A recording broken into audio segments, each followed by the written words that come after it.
Well, welcome, everybody. Trump's first week in office is pretty much in the books, a few days since Inauguration Day on Monday. And the man has been busy, and we are here to break down what we've seen over these first few days of Trump in office, his second go around.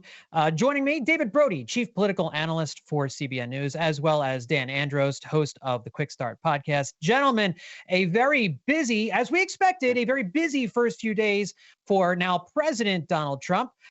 David, let me start with you because he hit the ground running, and we knew he was going to. He had been saying this all during the course of the campaign that he wanted to really knock out just a slew of executive orders on day one, and darned if he didn't do that. But I think the big news that we've gotten over the last couple of days is the pardoning of the January 6th rioters, protesters, everybody who was there at the Capitol, however you want to refer to them. President Trump decided to offer clemency for all of them, pardons for everyone, nonviolent offenders, people who have been accused of committing acts of violence. And my question to you now is it's getting blowback from some Republicans. I know Senator Lisa Murkowski came out against it. House Republican Mike Johnson said he wants to move forward, wants to look forward, doesn't want to look back at it. And Democrats, of course, up in arms about it. What is your take? Was this a wise move to just do a blanket pardon of all of the convictions of January 6th defendants? Well, look, it was a move that everybody knew was going to happen for sure. And I think the bottom line here, John, is elections have consequences. I mean, 77 million people voted for Donald Trump after what happened on January 6th. And so the fact that he's doing this it really comes as no surprise. And people are over it. Now, I say people, I'm not saying all people in America. I'm not talking about, I hate when politicians say Americans believe. We're a divided country, right? Okay. But overall, the people that clearly has a mandate, 77 million. So, the majority of the country, even if you want to say 51%, but the majority of the country is like, let's move on. Let's move past this. And for Trump to do this is really just remarkable if you think about it. Now, to be clear, and this is important because, as we always like to say, the truth matters here at CBN, obviously. He pardoned pretty much all of them except for 14. Now, 14, there are commutations, right? So there's 14 commutations in there, and meaning, in essence, that will be on their record. But they'll still get out of jail, but it'll still be on their record. Those are some of the more violent offenders and X, Y, and Z. We won't go through all of those cases. So to say it was a blanket pardon for everybody, technically not true. And once again, to be clear, those real heavy hitter violent offenders, those sentences were commuted. So that is an asterisk to all of this, and that should be noted rather than just kind of going with the lazy narrative. But having said that, Dan, I don't know where you come down on this. I mean, it takes me back right to January 6th of 2021, 2021, where when that was going on, I was really angry. I'll be honest with you, to see what was being done by, let's face it, some knuckleheads. And I say some would say it's more than some. Well, was it or was it not? I mean, look, there was folks that were assaulting police officers and X, Y, and Z. Those were the knuckleheads I'm talking about. And I was angry, and the vandalism and all that. No excuse for any of that. But the issue here with Trump and why he did what he did is because of the lack of justice here and the lack of equilibrium here. In other words, the BLM riots, and there was nothing there for that at all. There were FBI informants in the crowd. That's not tinfoil stuff. That's been proven. That's been shown. And then Christopher Wray not even admitting that there are FBI agents in the crowd. But beyond all of that, look, these folks have been in jail, many of them, for a couple of years now. There have been lost marriages. There have been lost relationships. There has been financial bankruptcy. There's been a lot of financial problems. These folks have paid a price. I mean, don't think that just because they've been pardoned that, everything's hunky-dory, they got off the hook. They have been stained for life. And I'm not trying to create a sympathy argument for them. I'm just simply saying that there has been a cost to what they did. And I don't think that should be lost on any of us. So that's where I'm at. I mean, I kind of, the equilibrium thing is kind of where I was going to go on this, because I think what you saw here happen, you bring up the BLM riots, and that's 100% what I think when I see what happened on January 6th and in the subsequent weeks, months, and years afterwards. Yes, not to excuse anyone who had improper actions and trespassed or violated different laws and pushed an officer. All of those things should be prosecuted, right? But to see the amount of effort and resources that the federal government put into chasing these people down. I know some people that were there that are kind of friends of mine, and all they did was, when the crowd goes in there, like if you're sitting at the back of that crowd, I just think there was so much confusion on that day, right? And we know, like you said, David, there were agitators in there. There were people, who knows what their motives were, that like pushed through and right, breaking the windows and doing all that stuff wrong. But if you're in the back of that crowd and then the protest is going in and, cops are waving people in, we've seen the videos of that, there's confusion there. And I just saw absolutely no grace from the federal government. They're tracking these people down who literally just walked in there and walked out and did nothing other than that. And it's like, you're getting, FBI agents showing up at your house months later. Like, what is that? Like, it just makes no sense, especially when you see the summer of BLM, when buildings are being burned down, officers are being gunned down, and businesses destroyed, lives destroyed. And what we saw on the mainstream media on that a lot, Chris Cuomo, others saying like, well, making excuses for the violence. And then to turn this around, I just think it was greatly exaggerated to call them all rioters and to say that they were trying to overturn the election. And to me, it's a complete exaggeration, and it feels very politically motivated and done to make a point. And this is why, for years, conservatives who have had big rallies and protests always say, try to be as on your best behavior as much as possible, because if you give them an inch, this is what they do. You give them any sort of grounds to go on, and it's become this 4-year thing that was the greatest tragedy in the history of the United States. Now, was it good? No. But was it the greatest tragedy in the United States history? No, absolutely not. But that's the way it's being painted. Anyway, I mean, there's a lot to say on it. It's not a black and white thing. Like, people did wrong that day. They did. But then the reaction to it, I think, was just incredibly over-exaggerated. And just a quick button on that. There were about 1,250 folks or so that were nonviolent offenders. So look, I mean, the media and Democrats and the J6 committee, they want to paint all of this as all of these 1,500 people were these horrible criminals beating up cops. And oh, by the way, that was a translation into anybody that wears a MAGA hat or is a supporter of Trump is kind of cast in that light. That's kind of what they were doing on a subliminal level, and sometimes not even a subliminal level. So I think that's an important point to point out. Let me just say one last thing. There's a friend of our family that was in the Capitol on January 6th. He walked in. He was, like you said, Dan, he was in the back of the crowd. He didn't even know what was going on. He walked in. He was there for 10 minutes, didn't touch a thing, didn't vandalize anything, didn't touch a cop, didn't do it. Just walked around, took a couple pictures, gone, back to his house. A few months later, the FBI showed up at his home at 6 a.m., woke the neighbors up, guns ablazing right at his door, and said, "Get out, come up with your hands up." Are you freaking kidding me? See, John, this is the type of stuff we're talking about, that Trump signed that executive order because it's that type of injustice, that the equilibrium, as you say, Dan, as well. That's the problem here. The problem is that it seemed imbalance. It was not in balance. And this idea that there are a bunch of insurrectionists, no one was charged with insurrection. I mean, Trump wasn't charged with insurrection. So anyhow, I digress. Yeah, and I think what you're saying is true, and I think both things can be true. That there were violent offenders at the Capitol. Yes. And you've said that, and you guys have both admitted to that. And to me, what disturbs me about, if any part of this disturbs me about it, it's the rationale that Trump has been reportedly using to make it a blanket pardon, was that he had said it would be too convoluted. That has been reported in a couple different places. Whether or not that's true, I don't know for sure if that's what he actually thinks about it. But I don't. The only thing I don't like is I don't want to see violent offenders, people who were really attacking police officers in the crowd that day, committing violence, people who were there who brought bear spray with them to commit acts of violence. I don't want to see those folks getting off, and that's because I think that sends a bad message to others who want to protest in the future.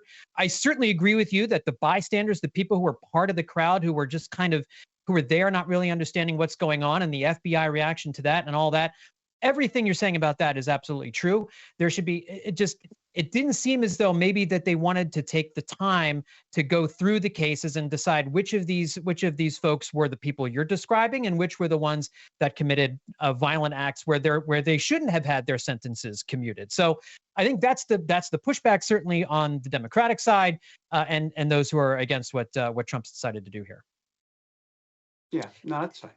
And so Mike Johnson said he as he was asked about this earlier this week, he wants to look forward and not back at the January 6th incident. But the House now is going to be moving forward with an investigation into the January 6th investigations, essentially. What did kind of going into, I think, what you guys are describing. Why did the FBI do what they did? How did they act the way they acted? If he doesn't want to look back at Trump's decision to pardon people and what happened that day, but they're going to move forward with an investigation into January 6th, and the investigation of the investigation, I guess, is I'm losing track of the narrative here. Dan, is this consistent with wanting to look forward? Yeah, it's an interesting one, and you definitely could make a case that it's inconsistent if you're saying we're going to go forward, but then you're digging this up. I mean, the only way I would be interested in one of these committees is if you had a very strong inkling that some actual crime or some kind of punishable thing was actually committed. Like if this is one of those things, you're doing it as red meat for the Republicans, and it's just going to end up in some hearings and some other things that that you get and you just get to use as a talking point, then not so much interested in it. And I think then you could make a case that this is just looking back when he's saying going forward. But if they feel that there actually really is something, well, then maybe go ahead with it. I'd be more interested in them looking into what people knew about Joe Biden's health, because I think that's actually a more serious issue.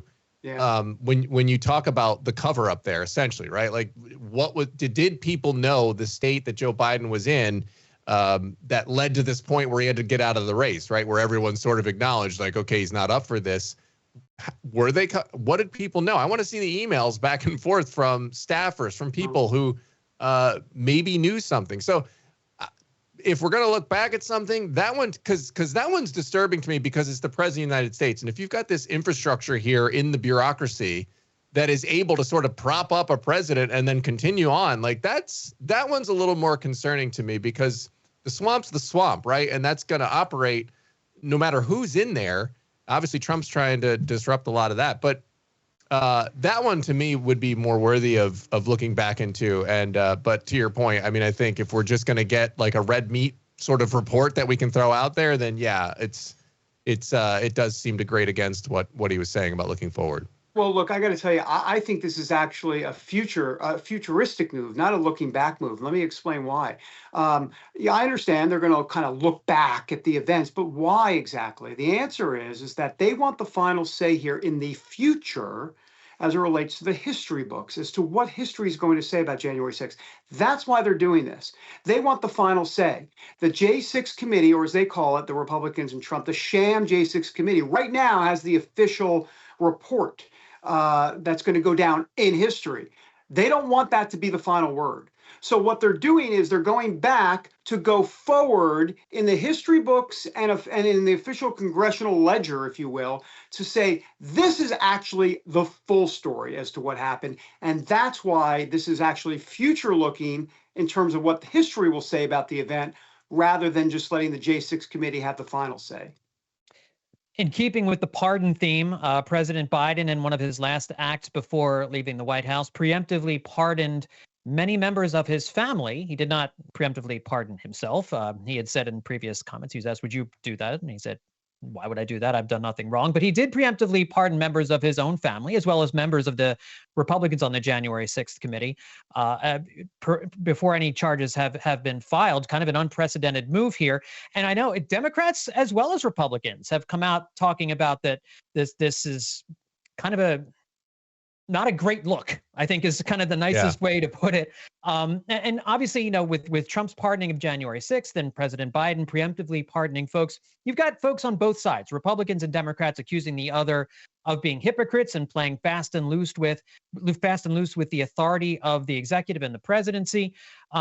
I guess, David, how does this compare? How does President Biden's preemptive pardons compare to the pardons that President Trump has laid out for the January 6th defendants? Well, I think you have to take them separately, though I guess the one common theme is they're both controversial. But look, let me just be very clear here.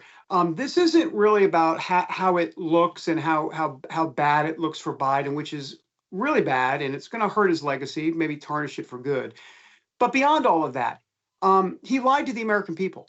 When he was running for president and Donald Trump was in the position of potentially going ahead and pardoning maybe himself. Remember at the time he talked about maybe there was talk about would Trump pardon himself or would he pardon others in his administration before leaving office? Biden was asked that and said, you know, I really hope he doesn't do that. My administration would never do something like that. Boom. We've got it on tape, everybody. He lied. And it's not the first time he's lied. And so to me, you know, that's probably the most egregious thing here, other than his actual act of what he did, that he said he would not do this. He said it. He said it on tape. Look it up. It's all over the place. And it's not AI, by the way. And yet he did it. He absolutely did it. So, look, I just think this is ultimately all going to be about his legacy. I believe, and I don't say this is not hyperbole. I truly believe this. I believe well, here's the thing.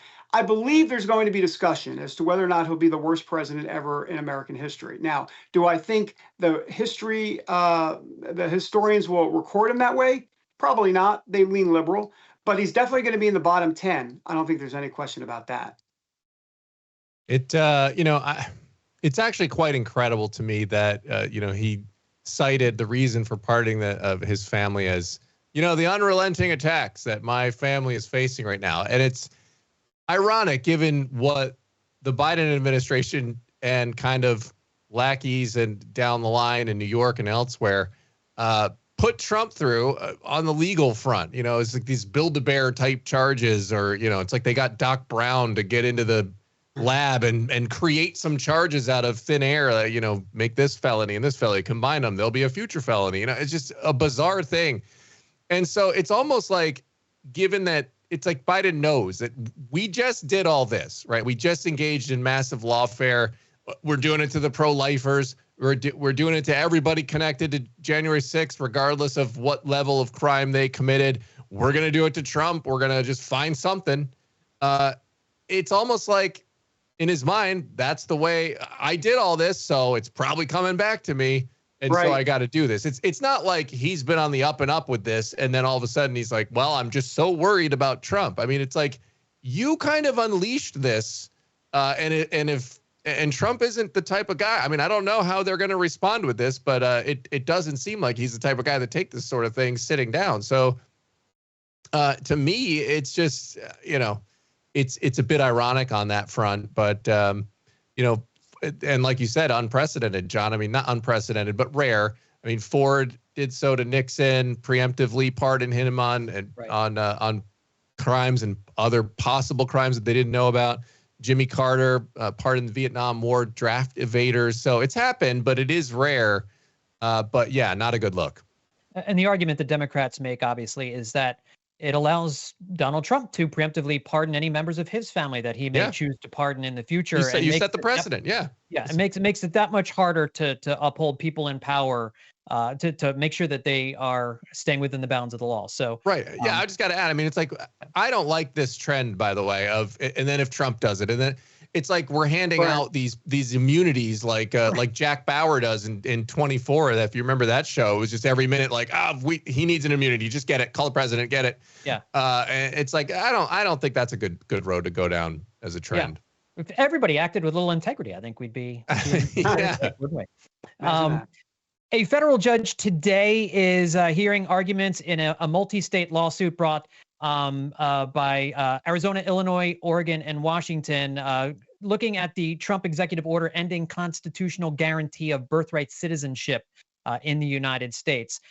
This is certainly something that's going to make its way through the courts. Of course, we're talking about children born in America to illegal immigrants, people who are here illegally. This goes back, of course, to when people were coming to Paris Island, immigrating from Ireland and Italy and every place else. But now it's applying to people who are coming across the southern border illegally, the northern border illegally, and he wants to put an end to this as a deterrent for people coming across the border here. David, is it time to change this law, given the fact that the way people immigrate to this country and way people are getting into this country is so much different than it was decades ago? Or is this a fundamental constitutional right that needs to be upheld and simply fix illegal immigration, fix the problems at the border, and leave this intact? There's kind of two different schools of thought on how to approach this. I mean, there are certain laws that definitely can change for sure, but ultimately this is a constitutional issue. It's the 14th Amendment, right? It's Section 1 of the 14th Amendment. And part of that Section 1 in the 14th Amendment talks about the jurisdiction thereof. You become a citizen of the United States if you're born here, subject to the jurisdiction thereof. Those are very important words. That has not been adjudicated, if you will, at the Supreme Court level. What does that mean in the subject? What did I just say? Of the jurisdiction thereof. Sorry. So I think that's really the key question. Look, President Trump trying to do an executive order on this isn't really going to work constitutionally.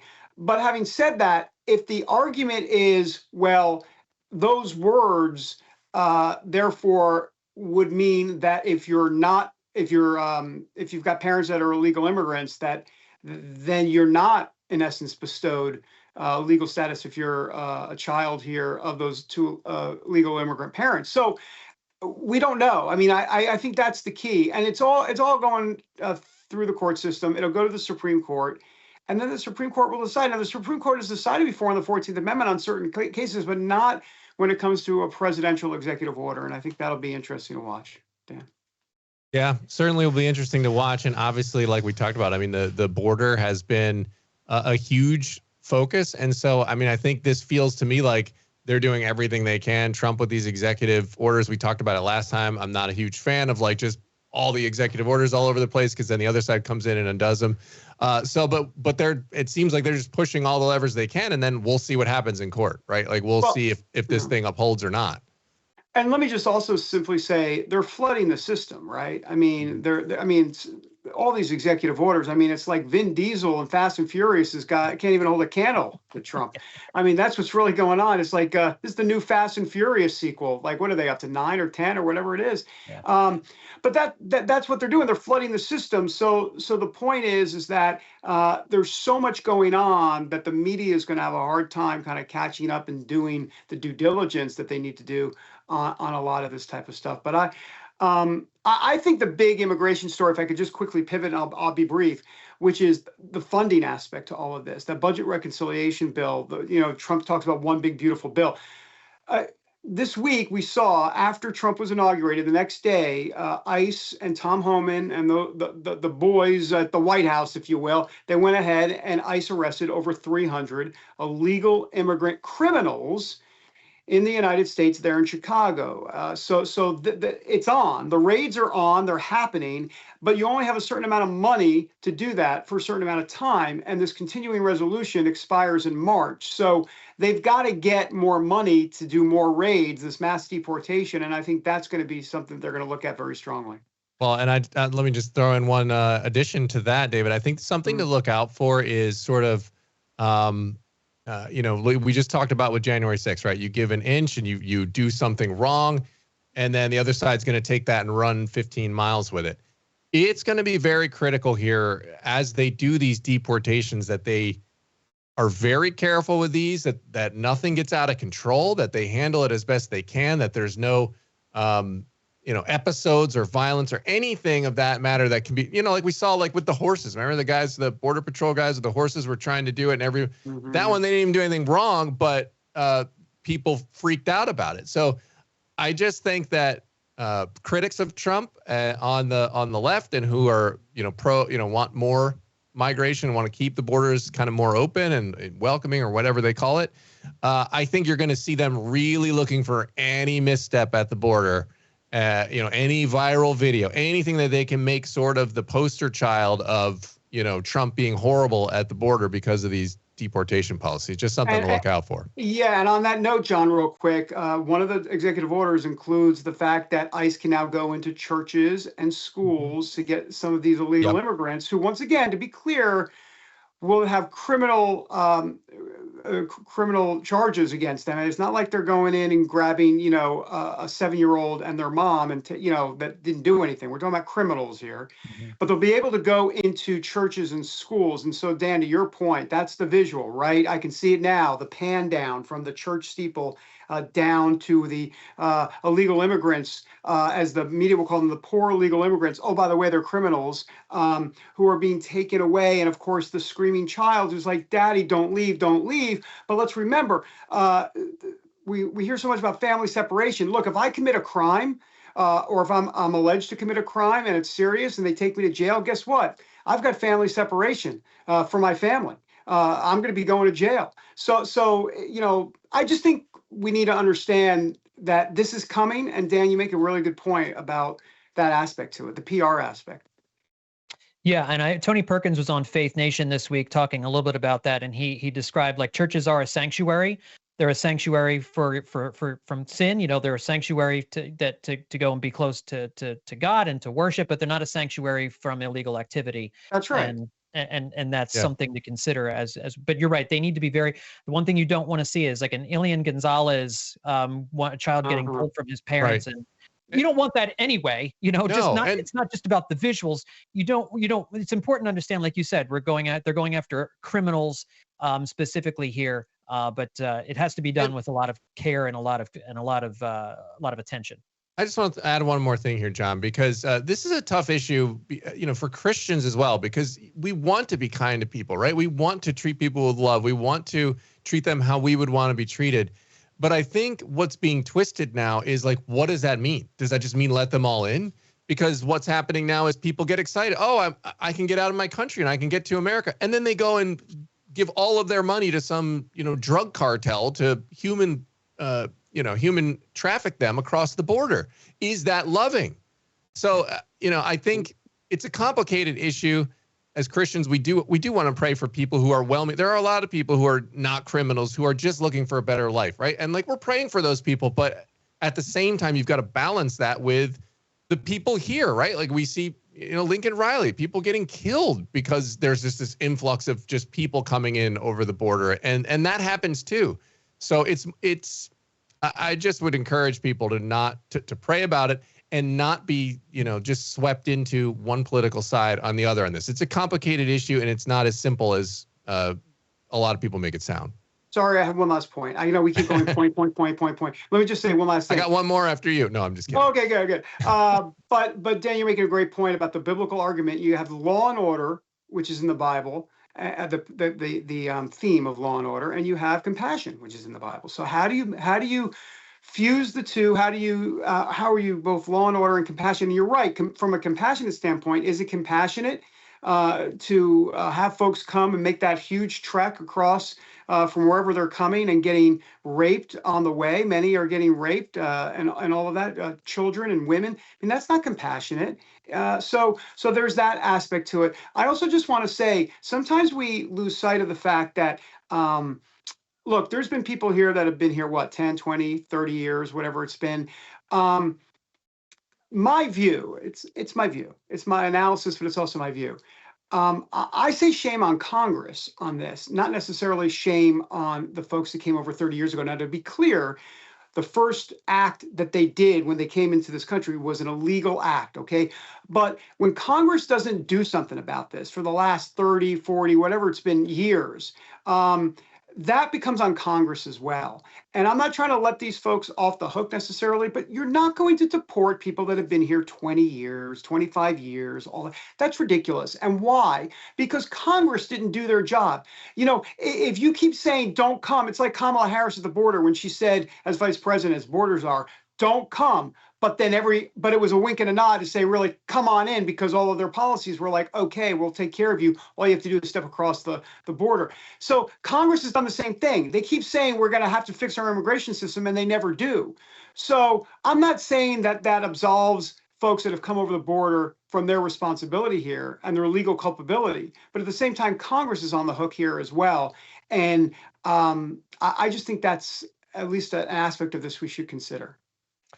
Well, we'll have to leave it there, gentlemen. One thing we will talk about next time we speak is next week, RFK Jr. will be having his confirmation hearing on Wednesday. Still no confirmation hearing scheduled for Tulsi Gabbard as of right now, but we will still have more to talk about next week. And Kash Patel on Wednesday too. Oh, Kash. Okay, that got added since the last time. I see things are happening in rapid fire here. We knew this was what was going to happen in the second Trump administration. Talk about hitting the ground running. David Brody, Dan Andros, going to be here for all of it. Thanks so much, guys. All right.